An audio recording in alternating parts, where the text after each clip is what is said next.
Bikini में युवा महिला समुद्र तट पर खेल रही है। अचानक समुद्र की सतह पर एक राक्षसी हवा चली। रोलिंग दानव हवा के तहत भीड़ चारों ओर मुड़ गई और भाग गई।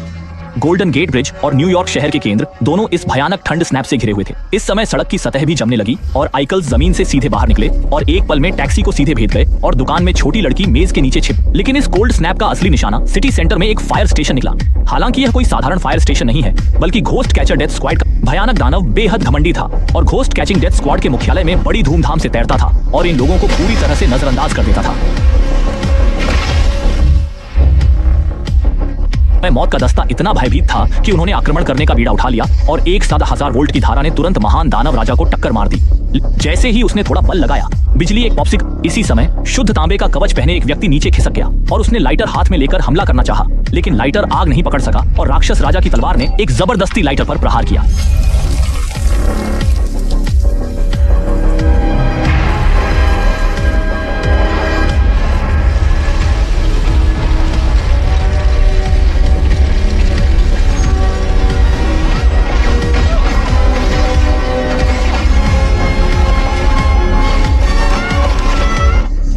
बाद उसने मंत्रोच्चारण करना शुरू किया और देखा कि जैसे ही उसने हाथ उठाया, तेज रोशनी की एक किरण सीधे आकाश में चली गई और प्रोटॉन मशीन से तुरंत बड़ी संख्या में भूतों को मुक्त कर दिया गया।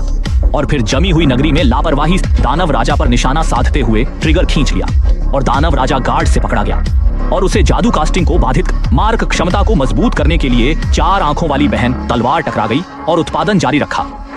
4 आंखों वाली बहन की कड़ी मेहनत के बावजूद वह राक्षस की पूर्ण आध्यात्मिकता के सामने हार गई।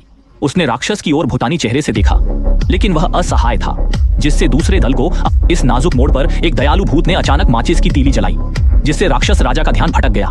माचिस की लौ तेजी से बढ़ती गई और तीसरे भाई के हाथ में उड़ गई और उसने देखा कि वह लौ को दूर फेंक कर हमला कर रहा है। हुई भीड़ तुरंत जाग गई और 4 आंखों वाली लड़की ने दोनों तरफ से हमला करने का अवसर जब्त कर लिया और अंत में यह देखकर अनुभवी बूढ़े डेयर डेविल्स ने कहा कि अब एकमात्र मौका प्रोटॉन मशीन को पुनः आरंभ करने और राक्षस राजा को सील करने का है और बिजली सुनते ही हर कोई तुरंत कार्य करेगा।